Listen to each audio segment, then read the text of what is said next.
수는 있대. 분사무소 책임자가 공인중개사가 아니어도 된다. 그런 뜻이 되겠습니다. 자, 그 다음에 가로 3번은 설치 절차 3단계가 나와 있습니다. 설치 절차. 가로 3번 보시면 설치 신고가 처음에 나오죠. 설치 신고는 동그라미 1번 둘째 줄. 어디에다가 분사무소 설치 신고하느냐? 자, 청주시 상당구에다가 분사무소를 둔다고 해서 상당구청장한테 설치 신고하는 거 아니란 말입니다. 둘째 줄에 나와 있듯이 어디에다 설치 신고합니까? 어딘지 모르겠지만 주된 사무소 소재지 등록관청에 신고한다. 설치 신고 둘째 줄. 그 다음에 박스에 있는 내용 지금 읽지 마시고 박스에 있는 내용이 뭐냐면 구비서류입니다. 우리 아까 암기할 때 자실사보 있죠. 그게 박스에 나와 있어요. 그러니까 순서는 좀 다르니까 지금 읽지 마시고 이게 자실사보다 이렇게 해서 나중에 한번 읽어보시고 동그라미 2번 가보시면 수수료 내는 게 나와요. 자, 수수료 요금은 국토해양부 장관이 정하는 수수료 내는 거 아니고 그 다음에 국토해양부령으로 정하는 수수료 내는 것도 아니죠. 제일 끝줄 부분에 뭐로 정합니까? 지방, 자치단체, 조례입니다. 자, 그 다음에 설치 신고가 이제 됐으면 그 다음에 하는 게 신고필증 주는 거죠. 자, 129페이지 가로 4번입니다. 거기에 동그라미 1번 보시면 분사무소 설치 신고를 받은 등록관청은 신고 내용이 적합한 경우에는 국토해양부령이 정하는 신고필증을 교부하고 그렇죠. 거기까지 끊어 읽으셔야죠.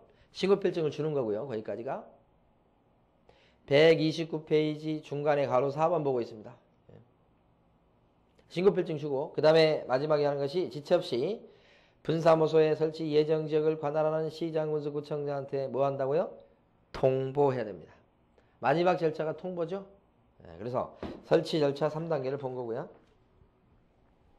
자, 130페이지 넘어가 보시면 뭐가 나오냐면 사무소의 공동사용이 나옵니다. 130페이지. 130페이지 가시면 공동사용이 나오는데요. 가로 2번에서 동그라미 1번 첫 줄만 밑줄 긋겠습니다. 중개업자의 종별에 대한 제한이 없다라고 나온 거예요. 어떤 중개업자든 간에 사무실을 같이 쓸 수 있게 되는 거. 가로 2번에 동그라미 1번 첫째 줄. 그것만. 자, 131페이지 가보시게 되면 제일 밑줄 동그라미 4번. 그 넷째 줄까지 밑줄 그으시고 공동 사용한다고 그래서요. 지금 우리가 어디를 보고 있냐면 131페이지 제일 위에 동그라미 4번을 보고 있습니다. 131페이지 제일 위에 동그라미 4번 넷째 줄까지 밑줄 그으시라고 그랬죠. 자, 밑줄을 이거 안 그어드려도 되는데 여러분들 읽어보시라고 해도 되는데 그어드린 것은 지금 읽으시라는 게 아니고 체크를 하시라는 얘기예요. 근데 지금 가만히 보니까 제가 읽을 때 막 주변을 막 지금 같이 읽어보시는 분이 계셔요.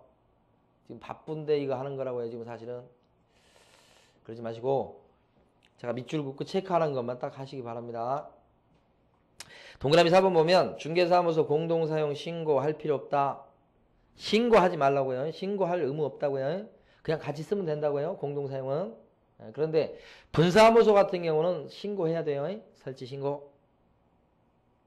그래서 131페이지 보시면 공동사용 신고를 별도로 할 필요는 없다. 다만 중개사무소를 공동으로 사용하고자 하는 중개업자는 중개사무소의 개설 등록 신청 또는 중개사무소 이전 신고하는 때에는 그러니까 개설 등록 신청이나 이전 신고를 통해서 사무실을 같이 쓰게 되는 거죠. 그때 중요한 것은 기존에 그 중개사무소를 사용할 권리가 있는 딴 중개업자의 승낙서를 첨부하게 되어 있습니다.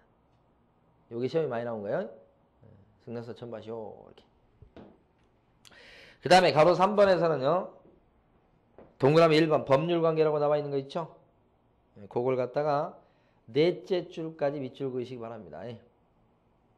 다시 한번 가로 3번에 동그라미 1번 법률관계에서 네 줄 있죠. 거기서부터 위에서부터 넷째 줄까지 밑줄 그으시고 그거 읽어봐 주시고 법률관계는 의무와 책임은 각각이라고 그랬죠. 자, 이제 사무소 이전을 보도록 합니다. 자, 132페이지로 가십니다. 132페이지. 132페이지 보시면 사무소 이전 신고에 대한 조문이 나와 있어요. 자, 그걸 봅니다. 거기 지금 132페이지 보시면 가로 1번에 동그라미 1번이 있는데요. 자, 중개업자는 중개사무소로 이전한 때는 이전한 날부터 10일 내에 해양부령이 정하는 바에 따라 등록관청에 이전 사실을 신고해야 됩니다. 이렇게 돼 있어요. 여기서 첫 번째 아셔야 될 것은 사무소 이전을 먼저 하고 나중에 신고합니다. 그 점을 아셔야 돼요. 이전을 먼저 합니다. 그리고 나중에 신고하는 거예요. 10일 내에. 신고하고 이사하는 게 아니고요. 그거. 자, 두 번째. 다만 셋째 줄부터 보시면요. 중개사무소를 등록관청 관할 지역 외의 지역으로 이전한 경우에는 이전 후에 중개사무소를 관할하는 시장, 군수, 구청장한테 신고해야 됩니다. 이렇게. 자, 거기 지금 셋째 줄, 넷째 줄, 다섯째 줄에서 아셔야 될 건 뭐냐. 이를테면, 자, 구미시에 있는 사무소를 김천으로 이전했다. 그러면 그 사무소 이전했다는 이전 신고를 김천시장한테 해라. 이런 뜻입니다. 김천시장. 이전 후 등록관청은 그걸 아시라는 거예요. 자, 요게 두 번째 나온 내용이었고. 자, 세 번째는요. 다섯째 줄 보십니다. 또한 분사무소를 이전한 경우에는 주된 중개사무소 등록관청에 신고해야 됩니다. 이렇게. 자, 그거요. 그러니까 분사무소 이전의 경우는 독특합니다. 분사무소 이전은 어디다 신고하는 거냐 그러면 주된 중개사무소, 주된 중개사무소 관할 등록관청에 신고하는 거예요. 자, 요 세 가지 내용을 여러분들이 기본적으로 아시면서 자, 칠판에서 설명을 드려봅니다.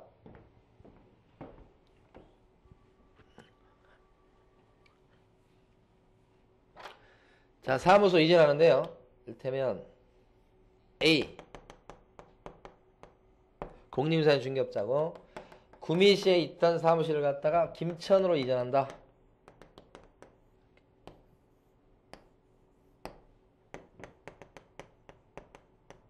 이렇게요. 구미시 걸 김천으로 이전하는 그 5단계 절차를 갖다 지금부터 봅니다. 제일 처음에 하는 것은 먼저 이사를 가는 것이라고 그랬어요. 신고를 먼저 하는 게 아니고 이사를 가고 그 다음에 신고는 어디다 하냐면 여기 김천시장한테 합니다. 요게 이전 신고. 요 10일 넘어가면 과태료 물려요. 그래서 여기 사무소 이전 절차에서 핵심은 어디에다가 이전 신고하냐가 이게 중요합니다. 이전 후 등록관청입니다.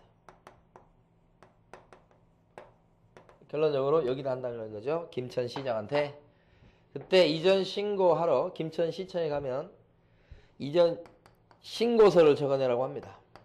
신고서 적어내고 그 다음에 사무소 확보 서류를 내라고 합니다.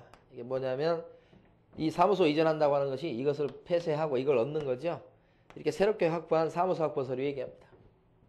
그 다음에 증을 떼오라고 합니다. 등록증. 왜냐면 등록증에 보면 중개업소에 소재지가 적혀 있어요. 근데 사무소를 이전하게 되면 그 소재지, 주소가 틀려지지 않습니까? 그러니까 등록증 고쳐야 되겠죠? 그러니까 고쳐줄 거니까 가져오라고 하는 겁니다. 그래서 이전 신고할 때는 신고서 적어내고 사무소 확보 서류 내고 등록증 갖고 와야 됩니다.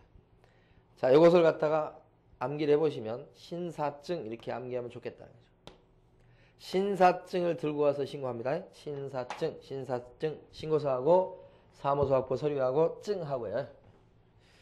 그러면 우리 김천시장은 요걸 확인하고 요걸 고쳐줍니다. 그래서 하는 절차가 등록증 재교부예요. 재교부. 그럼 이렇게 재발급 받은 것을 요 새 사무실에다 걸고 영업하면 됩니다. 그러니까 요 중개업자는 구미시에서 김천시로 이전했다 그래도요. 사실 절차는 이렇게 까다롭지 않습니다. 이사 오고 신고해서 등록증 고쳐서 걸어놓고 영업하면 됩니다. 그런데 관청끼리는 해야 될 일이 남았습니다. 왜냐하면 이 중개업자의 등록관청이 바뀌기 때문에 그렇습니다. 그래서 김천시장은 구미시장한테요. 관련 서류, A 중개업자에 대한 관련 서류나 기록을 넘겨달라고 요청을 하게 되고요. 그 요청에 따라서 송부를 하게 됩니다. 관련 기록을. 구미시장이 김천시장한테. 이 사람이 등록관청이 돼버린 거죠. 지금 이사 오는 바람에 거기에 기록을 넘겨준다. 자, 그러면 여기서 이제 중요한 게 뭐냐면 두 번째 중요한 게 남았습니다. 송발 서류. 이게 뭐냐 이거죠. 자, 이것을 이해도 하시고 암기해 보십니다. 일단 등록대장을 송부하게 되어 있습니다. 등록대장은 A가 처음에 구미시장한테 여기 등록을 신청했을 거 아닙니까? 그때 구미시장이 만들어 놓은 등록 카드입니다. 그러니까 중개업자의 생활기록부라고 할 수 있어요. 그것을 갖고 있었는데 넘겨줘야죠. 관청이 바뀌니까. 두 번째는 등록 신청 서류를 송부하라고 합니다. 등록 신청 서류. 등록 신청 서류다 그러면 자실사 그거 얘기합니다. 그 다음에 또 송부할 서류 세 번째가 뭐냐면요. 세 번째는 진행 중인 행정처분 서류입니다. 진행 중인 거.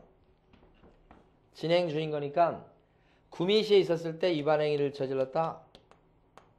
그래서 구미시장이 행정처분하려고 막 야단입니다. 이렇게. 근데 이사 와버린 거죠. 이렇게. 그럼 구미시장은 등록관청이 아니기 때문에 행정처분을 못합니다. 구미시에 있을 때 잘못된 행위지만은 행정처분은 김천시장이 하게 돼 있어요. 이게 등록관청이니까. 그러니까 진행 중인 것을 넘겨주게 돼 있다고. 한참 진행 중인 행정처분 관련 서류 기록. 예. 자, 네 번째는요. 최근 1년간 받은 행정처분 서류 기록입니다. 최근 1년간 받은 것. 자, 이걸 왜 송부하도록 하냐면 우리 아직 안 배웠습니다만 제도상 최근 1년 이내 업무정지나 과태료 받은 게 있을 때는 누적시켜서 가중처벌하는 제도가 있습니다. 그러니까 구미시에 있을 때 영업정지 받고 과태료 받았다. 이사 왔습니다. 이사 온 뒤에 말이에요. 이 사람이 경미한 위반행위만 해도 최근 1년 이내 이미 영업정지나 과태료 받은 것이 여러 건 있다면 김천시장은 이 사람을 가중처벌해야 됩니다. 그러려면 구미시에 있었을 때 영업정지나 과태료 받은 사실을 그런 전력을 이 사람이 알아야 가중처벌하겠죠. 그래서 최근 1년치를 갖다 송부하게 되어 있습니다. 이게 송부할 서류 4가지입니다. 중요합니다. 암기하셔야 됩니다. 그러니까 여기서 이제 암기하실 때는 자 글자를 따서 대신 중학교 1학년으로 송부해야 됩니다. 그렇게 암기하시고 대신 중학교